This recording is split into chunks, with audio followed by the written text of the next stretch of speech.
नमस्कार, मैं हूं श्रीकांत प्रजापति और आप मेरे साथ देख रहे हैं बीसीसी न्यूज। आई खबरों में बढ़ने से पहले डालते हैं सुर्खियों पर एक नजर।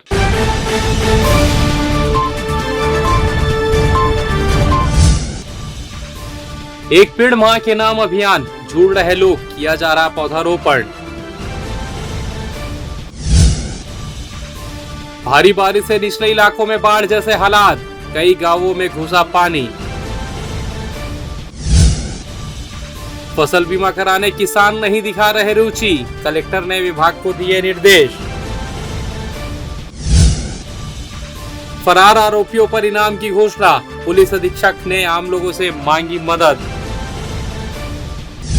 तो ये थी सुर्खियां, अब खबरें विस्तार से। केंद्र और राज्य सरकार द्वारा एक पेड़ मां के नाम महावृक्षारोपण अभियान चलाया जा रहा है। इसी क्रम में आईटीआई कोनी में वृहद पौधारोपण अभियान का आयोजन किया गया। जिला पंचायत सीईओ आरपी चौहान ने बादाम का पौधा लगाया। सीईओ ने पर्यावरण संरक्षण के लिए सभी से पौधा लगाने की अपील भी की है। यह कार्यक्रम प्रशासकीय भवन आदर्श आईटीआई कोनी परिसर में उद्यानिकी विभाग, आईटीआई के अधिकारी कर्मचारी एवं एनसीसी कैडेट के छात्र छात्राओं द्वारा किया गया। परिसर में लगभग 100 फलदार, छायादार एवं शोभायमान पौधे लगाए गए। पौधारोपण में उप संचालक उद्यान नारायण सिंह लावत्रे, आईटीआई कोनी के प्राचार्य अरुण सिंह, उप प्राचार्य आईटीआई कोनी डीके तिवारी, एनसीसी अधिकारी लेफ्टिनेंट हेमंत सिंह, उद्यान विभाग व आईटीआई कोनी के समस्त अधिकारी कर्मचारी उपस्थित थे।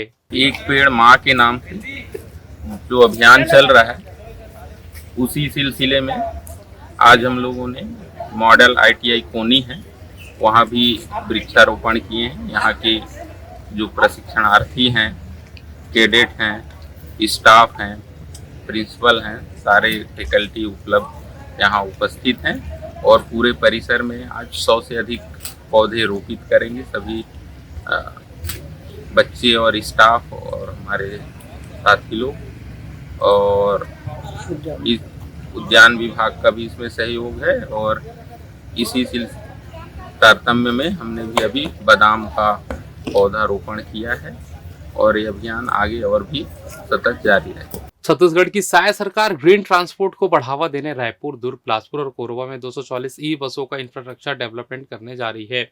ई सेवा योजना के लिए अनुमानित लागत 66 करोड़ रुपए है, जबकि प्रथम अनुपूरक बजट में 40 करोड़ का प्रावधान किया गया है। इसके साथ ही अनुपूरक बजट में मैतारी वंदन योजना के लिए 4000 करोड़ का प्रावधान है। साय सरकार बुजुर्गों और तीर्थ यात्रा भी कराएगी। बस्तर में नक्सलवाद के खात्मे के लिए 53 सीआरपीएफ कैंप बनेंगे। सीवरेज ट्रीटमेंट प्लांट के लिए 260 करोड़ रुपए का प्रावधान किया गया है। वित्त मंत्री ओपी चौधरी ने साल 2024-25 के लिए 7329 करोड़ के प्रथम अनुपूरक बजट पेश किया। इसमें मैतारी वंदन योजना, लोकनायक जयप्रकाश सम्मान निधि, नियत नेल्लानार, पीएम जनमन योजना के साथ ही खेल सुविधाओं, आंगनबाड़ी भवन, देवगुड़ियों के निर्माण, उन्नयन जैसे शुरू करने जैसे स्कीम्स में सरकार का फोकस दिखा। मुख्यमंत्री तीर्थ यात्रा योजना भी फिर से शुरू की जा रही, इसके लिए बजट प्रावधान रखा गया है। अमलाई रेलवे गुड्स शेड मामले में मध्य प्रदेश हाईकोर्ट जबलपुर खंडपीठ ने रेलवे के पक्ष में महत्वपूर्ण निर्णय लिया। अमलाई गुड्स शेड को प्रदूषण नियंत्रण बोर्ड से सीटीओ लेने के बाद फिर से चालू करने की कोर्ट ने अनुमति दे दी है। हाईकोर्ट के फैसले के बाद रेलवे प्रशासन ने तुरंत अमलाई गुड्स शेड को फिर से चालू करने की प्रक्रिया शुरू कर दी है। दरअसल कुछ स्थानीय लोगों ने रेल कोल यातायात के कारण प्रदूषण उत्पन्न होने और इससे हो रही परेशानियों को देखते हुए उच्च न्यायालय में याचिका दायर की थी। इसके बाद उच्च न्यायालय ने 25 अप्रैल से अमलाई रेलवे गुड्स शेड पर प्रतिबंध लगा दिया गया था। उच्च न्यायालय ने रेलवे की दलीलों से संतुष्ट होकर रेलवे के पक्ष में निर्णय सुनाते हुए अमलाई गुड्स शेड को प्रदूषण नियंत्रण बोर्ड की मान्य शर्तों के साथ फिर से चालू करने की अनुमति दे दी है। इधर संभाग में रुक रुक कर हो रही लगातार बारिश से जिले के कई क्षेत्रों में जल भराव की समस्या खड़ी हो गई है। नदी नालों में उफान आ गया है, वहीं निचले इलाके जलमग्न हो गए। ऐसे ही हालात बेलतरा विधानसभा क्षेत्र अंतर्गत बगदेवा पथरापाली क्षेत्र में सामने आए, जहां पहाड़ से होकर आ रही जलधारा से विकराल रूप ले ली है और गांव के कई मकान डूबने की कगार में पहुंच गए। घरों और सड़कों में 5 से 6 फीट पानी भर चुका है और अब लोग घरों को छोड़कर जाने मजबूर हो गए। इसी दौरान डायल 112 के आरक्षक ने रेस्क्यू कर कई लोगों की जान बचाई है। दरअसल ग्राम बगदेवा में भारी बारिश से बाढ़ की स्थिति बनी हुई है, जिसमें कुछ घर पानी में डूब गए हैं और कुछ लोग अंदर फंसे हुए हैं। सूचना पर डायल 112 और थाना प्रभारी रतनपुर अपनी टीम के साथ मौके पर पहुंचे। बाढ़ में फंसे कौशल्या पूर्ते के परिवार की 2 वृद्ध महिला एवं 3 वर्षीय नवजात शिशु समेत परिवार को जान की परवाह न करते हुए आरक्षक बसंत दास मानिकपुरी द्वारा सुरक्षित बाहर निकाला गया। साथ ही उनके सामान को भी बाहर निकाला गया। 2 दिनों की बारिश से कई इलाकों में बाढ़ जैसे हालात बन गए हैं, जिसकी चपेट में गांव और घर आ रहे हैं, जहां लोगों को अब अपना घर और सामान छोड़कर जाना पड़ रहा है। हालांकि देर शाम तक जलस्तर में कमी नहीं आई थी, लेकिन बारिश के थमने से थोड़ी राहत जरूर मिली है। वहीं जलस्तर गिरने के बाद हुए प्रभाव का आकलन किया जाएगा, जिसके लिए प्रशासन भी अलर्ट हो गई है। बिलासपुर, रायपुर सहित छत्तीसगढ़ के 32 रेलवे स्टेशनों का कायाकल्प होगा। इसकी प्रक्रिया चल रही है और सबसे अच्छी बात है कि रेलवे बजट में छत्तीसगढ़ राज्य को 6,922 करोड़ रुपए दिए गए हैं। साफ है कि इस राज्य में चाहे रेलवे लाइन हो, इंफ्रास्ट्रक्चर हो, ओवरब्रिज, अंडरब्रिज के निर्माण संबंधी रेलवे कोई भी परियोजना में कोई रुकावट फंड के स्तर पर नहीं आएगी। केंद्रीय रेल मंत्री अश्विनी वैष्णव द्वारा वीडियो कॉन्फ्रेंसिंग के जरिए छत्तीसगढ़ राज्य को बजट में दिए गए फंड के आंकड़ों पर गौर करें तो रेल प्रशासन ने पिछले 15 सालों के औसत से 22 गुना ज्यादा फंड छत्तीसगढ़ राज्य को देने का दावा किया है। माना जा रहा है कि प्रधानमंत्री नरेंद्र मोदी ने एक के बाद एक विधानसभा और लोकसभा चुनाव में भाजपा को छत्तीसगढ़ से मिले जन समर्थन का सम्मान करते हुए राज्य को सौगात दी है। रेल मंत्री द्वारा दी गई जानकारी के मुताबिक छत्तीसगढ़ में अमृत भारत स्टेशन योजना के तहत 32 स्टेशनों का कायाकल्प किया जा रहा है। इसमें बिलासपुर संभाग के सर्वाधिक स्टेशन शामिल हैं। और फिलहाल यह वक्त तो चला छोटे से ब्रेक का। मिलते हैं ब्रेक के बाद, कहीं जाइएगा नहीं। पिछले 17 वर्षों से रियल एस्टेट के क्षेत्र में दे रहे हैं अपनी सेवाएं और लगातार शहर की जनता को एक नई लिविंग लाइफस्टाइल। अपने कार्यों एवं सेवाओं के माध्यम से लाखों लोगों की उम्मीदों को दिया है आकार। इसलिए जिले में ही नहीं, पूरे प्रदेश में इनकी पहचान है बरकरार। आपके सपनों के घर को हकीकत में बदल कर है दिखाना, इसलिए आपके लिए लेकर आए हैं भाटी आशियाना।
और ब्रेक के बाद आप सभी का स्वागत है। ये बढ़ते अगली खबर की ओर। प्रधानमंत्री फसल बीमा योजना के अंतर्गत खरीफ वर्ष 2024 के लिए फसल बीमा कराने की अंतिम तिथि 31 जुलाई निर्धारित की गई है। कलेक्टर अवनीश शरण की अध्यक्षता में आयोजित बैठक में ऋणी और अऋणी किसानों को बीमा आवरण में शामिल किए जाने की प्रगति की समीक्षा की गई। कलेक्टर ने फसल बीमा योजना में अधिक से अधिक किसानों को फसल बीमा आवरण में शामिल करने के निर्देश दिए। बीमा के संबंध में सहकारी समितियों में मैदानी विस्तार अधिकारियों को प्रचार प्रसार करने के सख्त निर्देश दिए गए हैं। किसानों को फसल बीमा कराने के लिए जो जरूरी दस्तावेज है उनमें आधार कार्ड अनिवार्य है। इसके साथ ही अऋणी किसानों को प्रस्ताव पत्र के साथ नवीनतम आधार कार्ड की कॉपी, नवीनतम भूमि प्रमाण पत्र यानी B1 P2 की कॉपी, बैंक पासबुक के पहले पन्ने की कॉपी जिस पर खाता क्रमांक, IFSC कोड एवं बैंक का पता साफ दिखाई दे रहा हो, फसल बुआई का प्रमाण पत्र अथवा प्रस्तावित फसल बोने का आशय का स्वघोषणा पत्र, किसान का वैध मोबाइल नंबर एवं बटाईदार, काश्तकार, साझेदार, किसानों के लिए फसल साझा एवं काश्तकार घोषणा पत्र, ये सभी दस्तावेज किसानों को अनिवार्य रूप से प्रस्तुत कराना होगा। सोमवार की सुबह सिविल लाइन थाना क्षेत्र में रिवर व्यू रोड पर सुबह 5:30 में मॉर्निंग वॉक पर निकली असिस्टेंट प्रोफेसर डॉक्टर मेघा दावड़कर के साथ चेन स्नैचिंग की घटना हुई थी। मामले में पुलिस ने 4 आरोपियों को गिरफ्तार कर लिया है। आपको बता दें कि प्रार्थी की रिपोर्ट पर थाना सिविल लाइन में अपराध पंजीबद्ध कर विवेचना पतासाजी में ले गया, जिसके बाद आरोपी की पतासाजी हेतु अलग अलग टीमों का गठन किया गया। घटनास्थल से साक्ष्य सबूत, सीसीटीवी फुटेज निरीक्षण आधार पर पतासाजी शुरू की गई व मुखबिरों को सक्रिय किया गया, जिसके बाद करीब 12 घंटे तक परिश्रम करके 200 से अधिक सीसीटीवी फुटेज खंगाला गया और संदेहियों को पकड़ा गया। उनसे हिरासत में लेकर पूछताछ की गई, जिसने अपने अन्य साथियों के पास सामान को मिलकर बेचना बताया। आरोपियों के कब्जे से घटना में प्रयुक्त मोटरसाइकिल व लूटी गई मंगलसूत्र कुल कीमती 2 लाख रुपए को बरामद कर लिया गया है। इनमें आरोपी शेख फैजुद्दीन उर्फ लाल, कृष्णा उपाध्याय उर्फ मोहन, श्रीदीप शर्मा और तनिष्क सलूजा को गिरफ्तार कर जेल दाखिल कर दिया गया है। जी, कल सुबह अर्ली मॉर्निंग लगभग 5:45 बजे के आसपास एक बाइक सवार युवक ने एक महिला के गले से चैन स्नैचिंग करके ले गया था और उसके बाद महिला ने सिविल लाइन थाने में आकर रिपोर्ट दर्ज कराई। उस पर अपराध दर्ज करके पता तलाश किया गया और लगभग 200 सीसीटीवी फुटेजेस खंगाले गए और 12 घंटे के अंदर उस आरोपी को गिरफ्तार कर लिया गया। उससे पूछताछ की गई तो उसने अपने अन्य साथियों का नाम लिया जिन्होंने उसकी सहयोग की थी और साथ ही उसने चैन जिसको बेचा था उन सभी को गिरफ्तार करके न्यायिक रिमांड पे भेज दिया गया है। शादी करने का झांसा देकर युवती के साथ अनाचार करने वाले फरार आरोपी को पुलिस ने भिलाई चरौदा से गिरफ्तार कर लिया है। चकरभाटा थाना क्षेत्र में रहने वाली युवती की बोडसरा निवासी जागेश्वर उर्फ छोटू यादव से जान पहचान हुई थी। 14 जून को युवक युवती के घर में जबरन घुसकर उसके साथ शारीरिक संबंध बना लिया और उससे शादी करने का वादा किया, जिसके बाद युवती ने शादी करने का दबाव बनाया तो युवक ने इनकार कर दिया। पुलिस ने पीड़िता की रिपोर्ट पर युवक के खिलाफ जुर्म दर्ज कर लिया और मामले की विवेचना शुरू की, जिसके बाद आरोपी को भिलाई चरौदा से गिरफ्तार कर जेल दाखिल कर दिया है। पुलिस अधीक्षक ने लंबे समय से फरार चल रहे लूट, हत्या के प्रयास, बलात्कार, धोखाधड़ी मामले के 9 आरोपियों पर 5-5 हजार रुपए इनाम की घोषणा की है।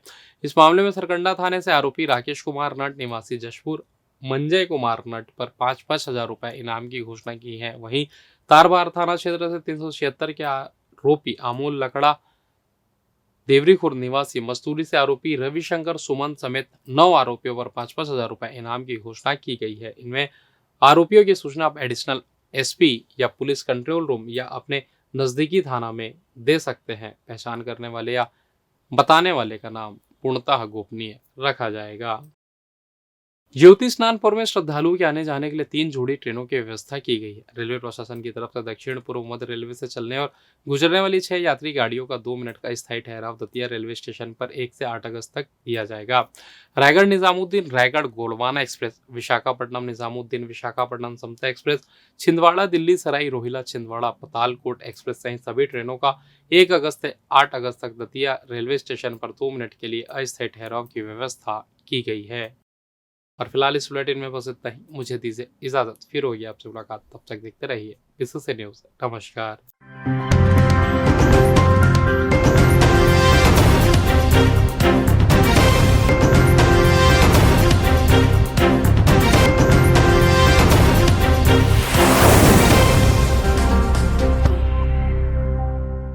पिछले 17 वर्षों से रियल एस्टेट के क्षेत्र में दे रहे हैं अपनी सेवाएं और लगातार शहर की जनता को एक नई लिविंग लाइफस्टाइल।